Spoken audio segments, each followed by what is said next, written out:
Hello, and welcome to the Victorious Living Solutions podcast. I'm your host, Nikeya Young, and I am so excited about today's show. We have in the building with us, well, not literally in the building, but virtually in the building with us, the Project Queen, Miss Magaline Harvey. Hey, thank you so much for joining. Hi. I'm so excited to be here. Thank you for having me. Awesome. You're welcome. So y'all, Mag's bio is extensive.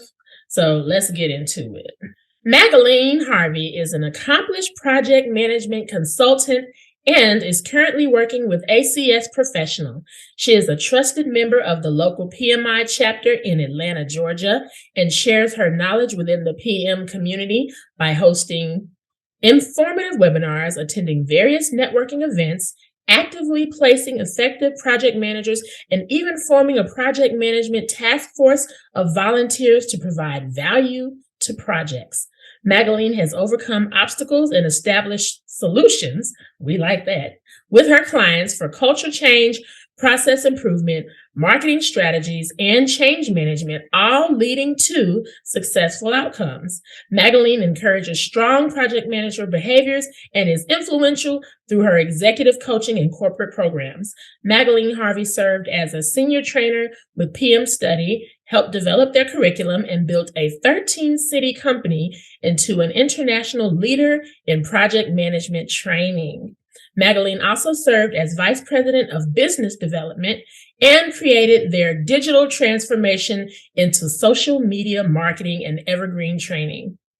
Magaline was responsible for delivery of all PMP training classes in the Southeast region and customizing courses for corporate clients. Magaline Harvey is a hands-on, results-driven business and technology leader with a successful record of working with companies ranging from startup operations to Fortune 500 global entities. She is that girl, I'm telling y'all.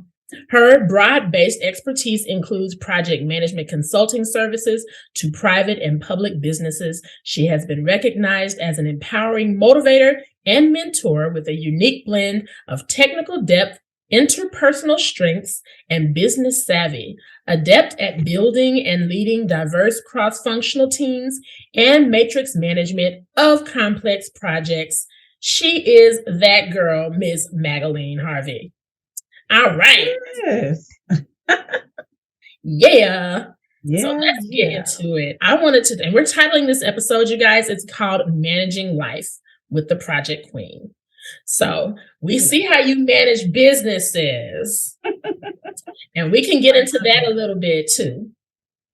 But we want to talk about managing life because we were talking, and in full disclosure moment, you guys, Magaline Harvey, in addition to being that girl in every way, is family. She is a dear cousin of mine, really a dear cousin of my husband's, but we're married, so we're the same person. Okay, that's how that works. Yeah. So any cousin of his is a cousin of mine. Unless they start tripping, everybody good. Miss Magaline is family. And so we have conversations, and every time I have a conversation with Meg, I feel so inspired and motivated. She is one of those types of people who probably you feel like you've known them all your life if you talk to them for any longer than 30 seconds. I'm willing to bet you're one of those people that like you can't get on a flight without someone telling you their whole life story. Yes. Just emoting, just telling you everything. You're just like, man, I thought I was going to get on this flight and take a nap. And that's not what happened. So it just flows out of her. She is anointed and gifted for this. And I can see why you're a project manager. You do a great job of mentoring and empowering and encouraging people and making it all look easy with managing difficult personalities, managing any kind of excuse you want to say to why you can't do something. Don't say it around Magaline Harvey because she going to find a way. And she going to let you know why your excuse is some BS. But she going to do it with love. And that's why we love her. So, and Meg is also a mompreneur, y'all. Tell us about this. Tell us about your family life. She's not just any old people like, I'm a mompreneur. I have one child. Okay, that's cute. Let's try. She has five children. Okay, tell us about your children, your beautiful children. Yes, I have 5 beautiful children that I gave birth to. Actually, I claim 6, but I gave birth to 5. My nephew who's 26, my son who's 23. Those are my 2 boys, and then I have 4 princesses. I have one that's 21, just turned 21, 19, 15, and 14. Okay. So this upcoming year is going to be another round of birthdays. So we just rounded out the end of the year birthday. So it's about to think about the ages. But I've had the entire gamut from, little baby leading up to high school, and then transitioning. One was transitioning to college, and then the babies were going into grade school. So I had the elementary, the middle, the high. I was homeschooling, and I had one in college. Okay. So I know some of y'all are probably looking like, I know this woman on my screen right now does not have 5 kids. First of all, because she looks like a whole teenager. Talk about black don't crack. Oh, don't crack. Yeah. Don't crack at all. Not even a little bit. Okay. 5 kids. Where? Girl. Yes. And people say that all the time. I can't believe you have 5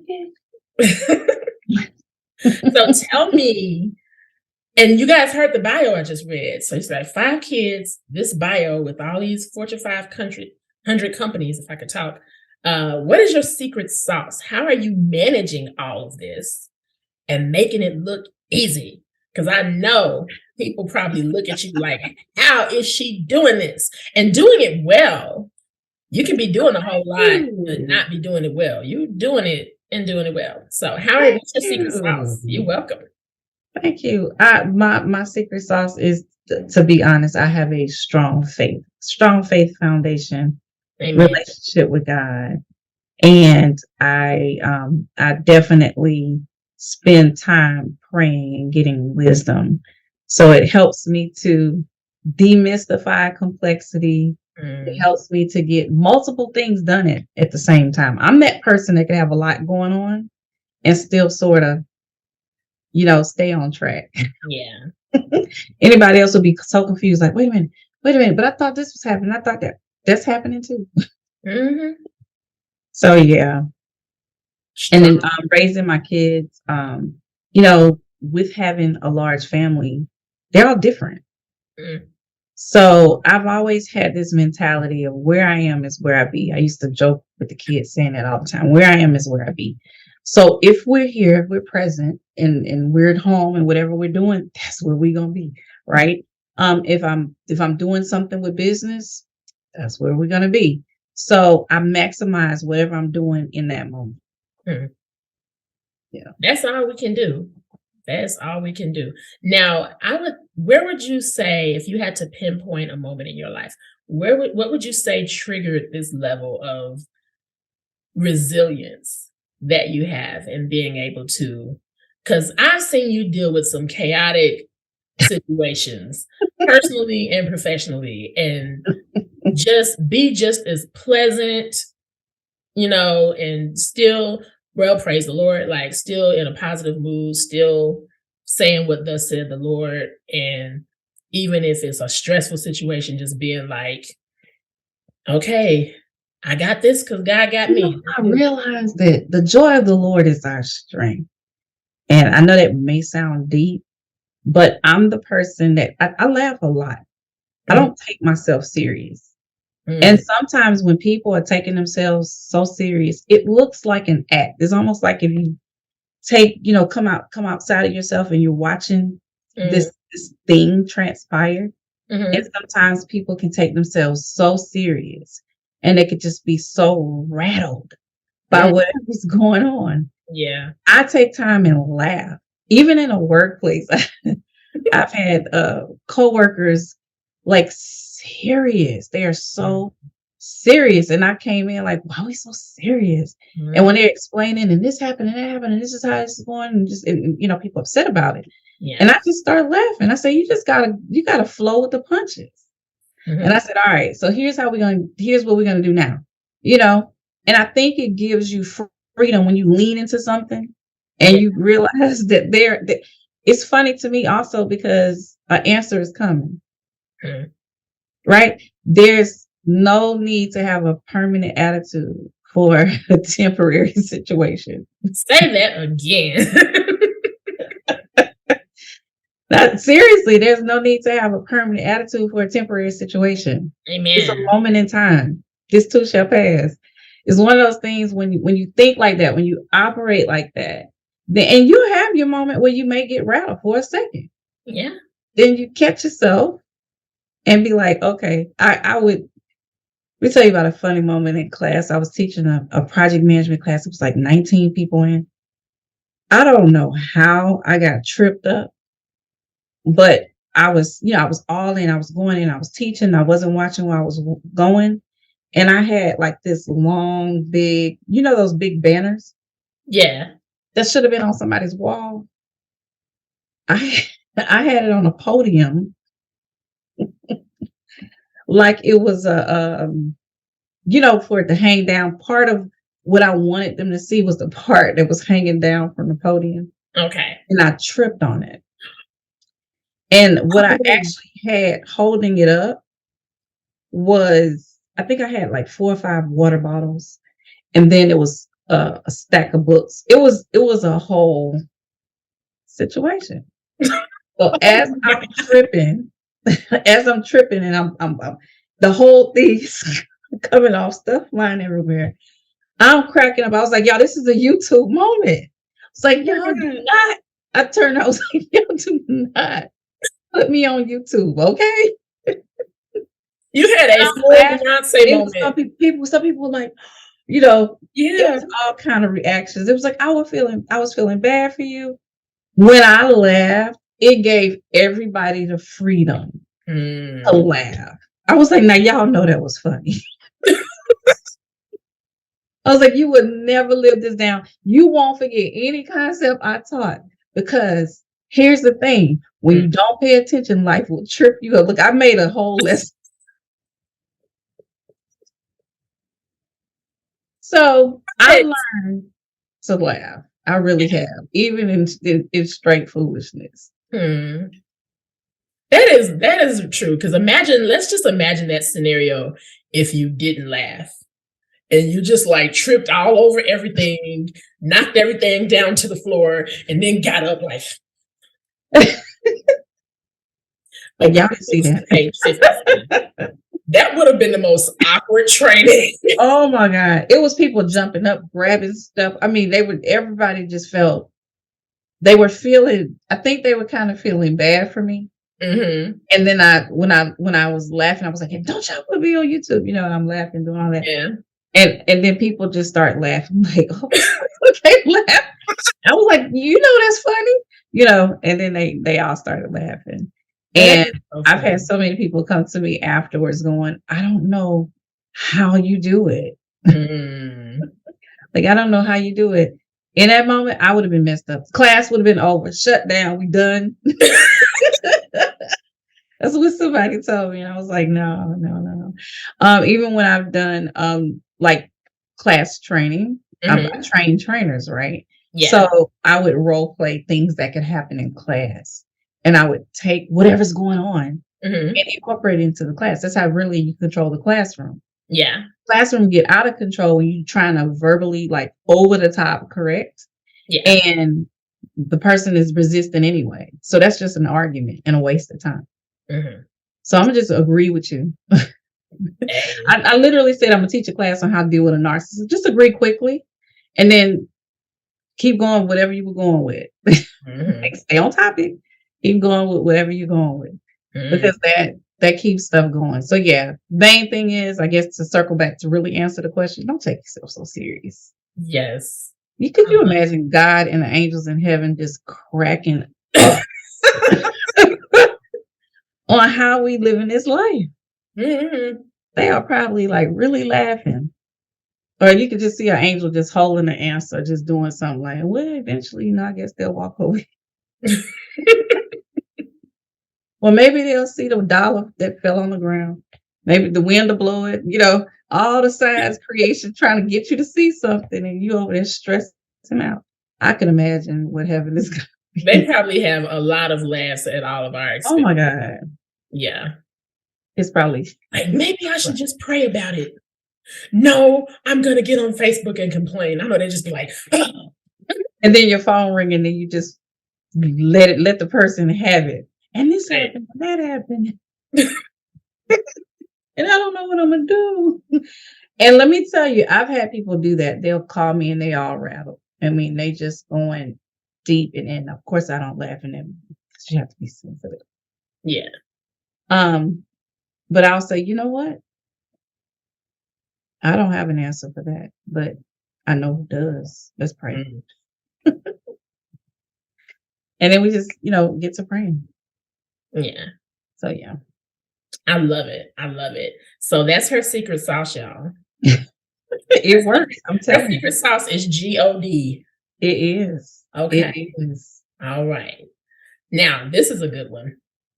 We talked about project management a little bit, and I was gonna say a worst or most difficult situation you've ever been in, but I think tripping and falling in front of a whole class is probably like one of first of all, everyone's biggest fear apparently is public speaking or something. It's like considered the number one fear in the world, which is nuts to me because mine is like spiders and snakes, but public speaking is for a lot of people.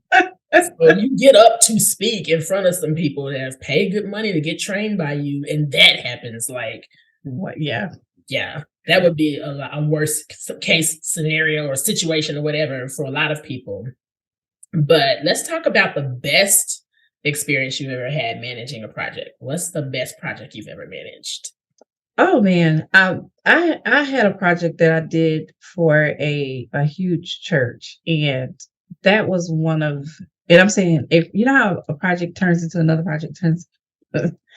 So that's sort of what happened, and what made it so beneficial is I had the great opportunity to do it on all levels. Mm. It kind of started out in leadership level, but then that went to executive level, ownership level. Gotcha. And I had an opportunity to have to be able to use the principles, which are godly principles. And this is what we teach. However, how does it play out? Operations, administrations, and functions are often different than worship experience. Mm-hmm. And churches, whether they want to believe it or not, are huge corporations. And oftentimes they don't want to operate off the principles that make a corporation successful, which is godly.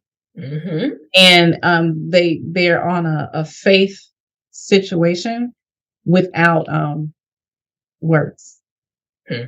So I was able to really help bring sense to how things are done, how things should be done, how to empower people to make decisions, not decisions just based on protocols, because that was the thing that people threw around a lot.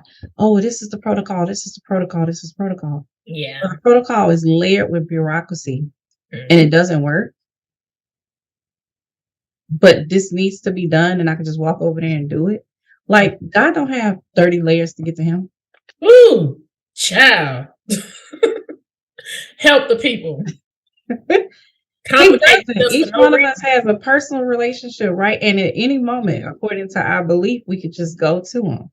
Yeah. So for some reason, churches were layered with this person got to go through this person, and this person is under that person, and that person has to approve something before, but everybody want to do it. Yeah. So that's when I asked the question, I said, why? Why is there so many layers? Yeah. And then they asked me, why is that? Exactly. That's just the protocol. That's just how we've done it. Wow. And I was like, at some point, I think we did church wrong for a long time till Jesus came. And Jesus was like, all right, Pharisees and Sadducees, it's not the way to do it. And when he showed us a better way, there was change. And then he Yeah. had 12 disciples that evangelized that. And we're all today still evangelizing it. Mhm. So he allowed people to do to do their area, even though he's omnipotent. God is omniscient. He's everywhere at the same time, but he operates through people. Mm. So I was able to, without being Jesus, Lord, and thou, I was able to approach it from a business perspective and a project management perspective that was respected. Mhm. I think sometimes when people get tired of stuff just not operating. So this was the joke. Just because a date comes and goes, like let's say for instance, you say you're gonna do something and have this big event, August 15th. Guess what's gonna happen? August 15th gonna come. Mhm. So just because the date came and went, does it mean it was successful? And what was happening, what tends to happen, and this happens in every organization, not just church, but I was actually able to help church realize that you're doing the same thing that you preach that you shouldn't do that the world does. Y'all doing the same thing.